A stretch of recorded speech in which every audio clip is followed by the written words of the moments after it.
We step into the world of big dreams, big moves, and big money. It's the Big Cheese Miami Recruiting and NIL Report with Manny Navarro. After 40 years, the Big Cheese remains dedicated to serving the finest Italian dinners, pizza, pasta, subs, and salads. All of their pasta is imported from Italy and cooked fresh every day. Visit BigCheeseMiami.com. Now, let's find out who's the Big Cheese the Miami Hurricanes are working on with insider Manny Navarro. All righty, Manny. Don't forget, you can follow him on Twitter at Manny_Navarro and subscribe to The Athletic so you can get the latest on the Canes and everything else going on. And obviously, they've got a 2026 official visitors list, Manny. Let's delve into it. What should Canes fans be looking forward to here?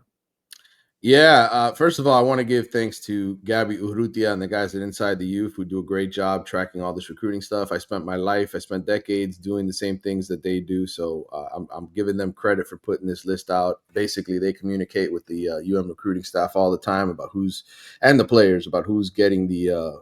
official visits. And I told you that basically January and February, when these coaches are out on the road, they're trying to secure visits to campus, right? To get these guys to take official visits. And then usually in early July is when all these players commit. So Miami's got a really good team going into 2025, but they've got guys that are going to be gone soon. Mark Fletcher is entering his third season at Miami. Francis Mauinoa, your right tackle, he is ending his third season at Miami. So these guys could be gone to the NFL after 2025. And so you need to constantly replenish the shelves with talent. And, Miami has a bunch of running backs lined up to come on official visits in at the end of May and at the beginning of June.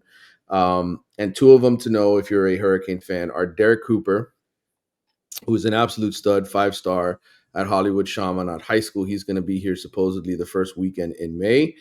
The other is Javian Mallory, who's supposed to be coming here the third weekend in June. Javian Mallory is a star at West Boca Raton.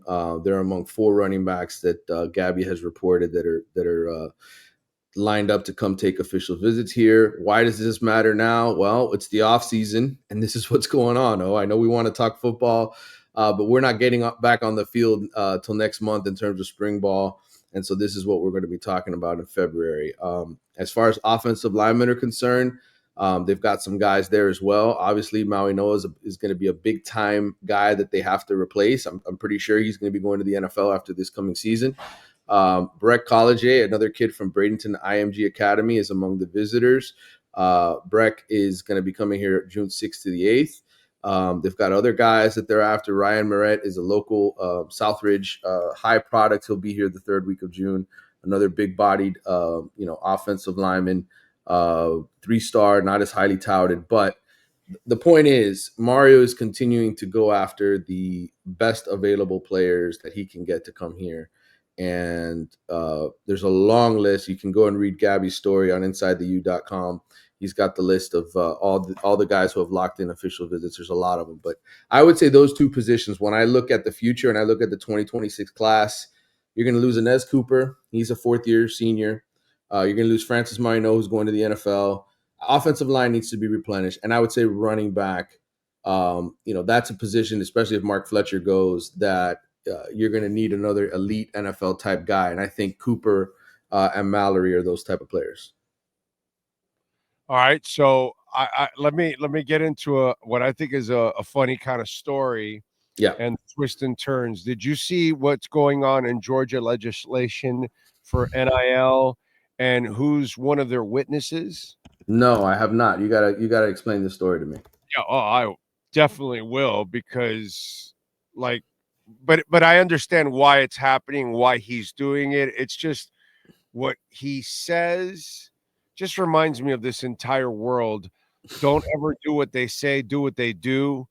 And I'll give you an example of that now. But there's a Georgia bill aimed at eliminating income tax on NIL. Wow. I'm sure that's something Kirby Smart's very excited about. Yes. And guess what? Inspired by Nick Saban wanting to help Georgia coach Kirby Smart. Georgia lawmakers introduced legislation to exempt NIL income from state income tax payments and solidify a competitive advantage for recruiting. And we know that Republican states like Florida, like Alabama, like Georgia, they'll probably do something like that. New York, California, oh, doggy, may not help.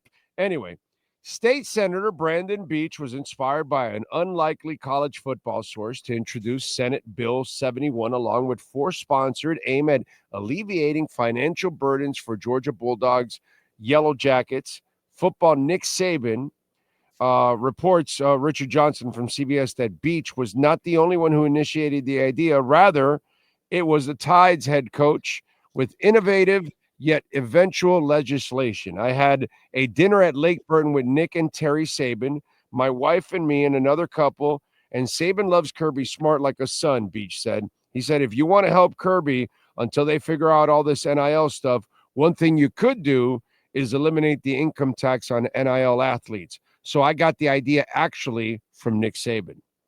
Now, as you and I know, Nick Saban has been wailing on NIL. Right.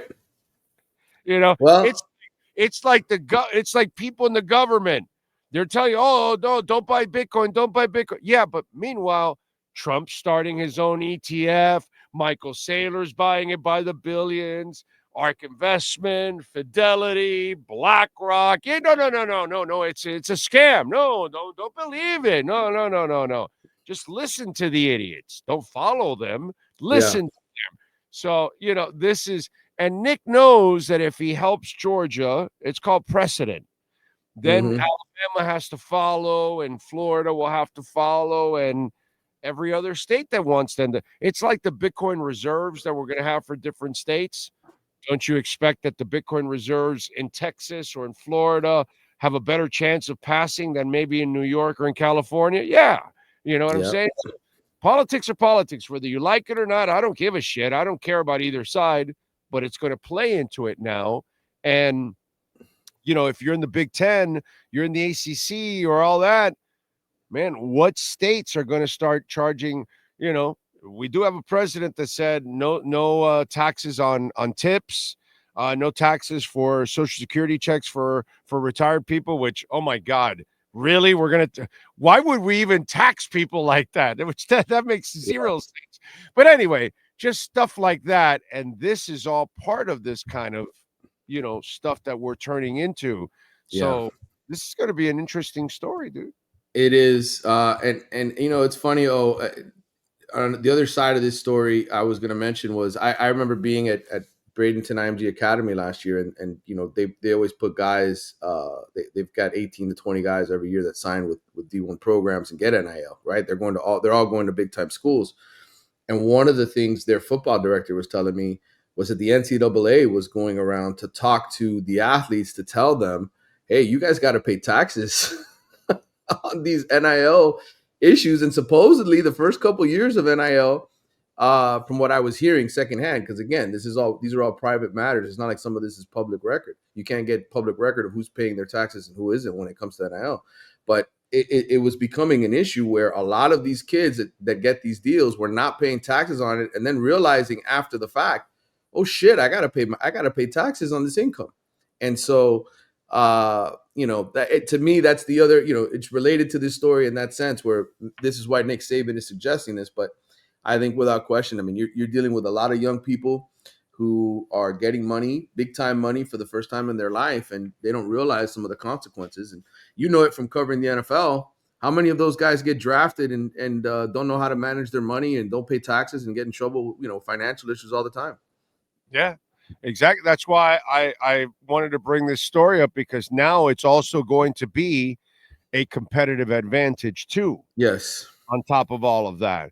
Right. So a kid's going to decide, well, wait a minute, hold on a second. They're recruiting me from this state, but they're both offering me the same amount of money, but I'm going to have to pay taxes here. More taxes in this state than this one, right? Exactly.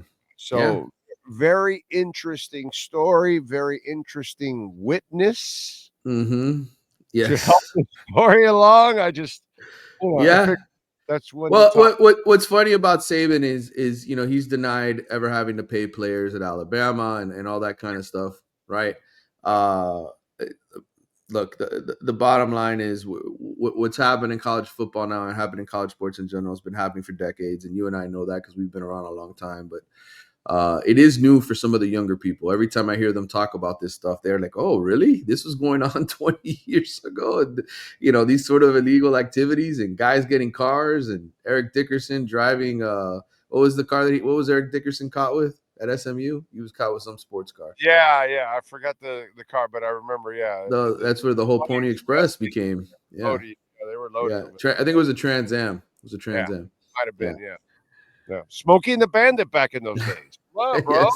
Yes. Who didn't want a Trans Am with the bird on the whole thing? Unfortunately, Sally Field didn't come with it, but hey, you can't. It can't be all perfect. Overall, were you a Smokey and the Bandit fan? I watched it. Yeah, I mean, it was entertaining for sure. I can't tell you I've seen it. No, recently. It's been a long time since I remember. But I know that they've put that on late night on television. You're flipping through the channels, and every now and then you'll see. And I stop and I watch for sure. I think the only thing that kind of sticks still are the Jackie Gleason moments. Yes, correct. Yes. Sheriff Buford T. Justice is probably about. See, you still see? laugh about that. Yeah, it still works. Yeah, like when he goes to those kids, like you all stay here. When we leave, you can think about it, but don't do it. It's just like the lines that he throws and the inflection and all that. I think if you watch Smokey and the Bandit, that's the only part that has to, like, son, you're not from my loins, just all that kind of stuff. Yes, That's so many great lines. End up flying pretty much out of there, outside of that. And Sally Field did have a terrific butt, I gotta say. She really did. Very much better too as you get older and you start to realize, wow, you realize, like, hey, Sally has some skills there, and the junk in the trunk. Blessed, a little blessed, yeah. She was blessed. All right, what do you got going on in the athletics so folks can check you out? Yep. Well, I'm going to take a little vacation next week, so I won't be writing anything fresh. This is my first vacation of more than a few days in like 4 years, so that's going to be nice. How dare you? I know, but there'll be plenty to read. We are continuing our online series of looking at every single conference in terms of roster makeover and transfer portal. So there's a lot there to read. We put out the ACC one. I think the SEC one is out. The Big 12 has come out. I think Big 10 is next week. So you'll be able to read all of our off-season content there. And again, the NBA stuff, you mentioned the Athletic in general. Our NBA writers are excellent. We got a lot of people doing great work there, covering all the trades, the NFL draft. We have, some great writers that handle the draft stuff for us. So there's a lot to read at the Athletic. It's just, this is the one point of the year because there's no roster movement in terms of players leaving at this point that college football slows down a little bit. But look, we're full throat college basketball season. There's a bunch going on. So. Okay. Good shit. All right. Follow him on Twitter at Manny_Navarro. Have a fantastic weekend and vacation, my brother. We will catch up next week. All right, brother. Take care. You got it. There you go. And go to BigCheeseMiami.com. You want some delicious pasta that is shipped from Italy, cooked fresh daily, and you've got family servings, okay? That's where you want to go. The garlic rolls are to die for. I love the garlic rolls. Plus, they have the dipping sauce. They give you a little bit of the pizza sauce on the side. Ooh, so good, baby. So good. Soon we'll be broadcasting from there. BigCheeseMiami.com. You've been listening to the Big Cheese Miami Recruiting and NIL Report with Manny Navarro. At the Big Cheese Miami, they continue to purchase the same high-quality ingredients that the most expensive Italian restaurants use. The difference is they serve large portions at a family price. Visit the Big Cheese at 8080 Southwest 67th Avenue in Miami. Call 305-662-6855 or go to thebigcheesemiami.com. Go Canes!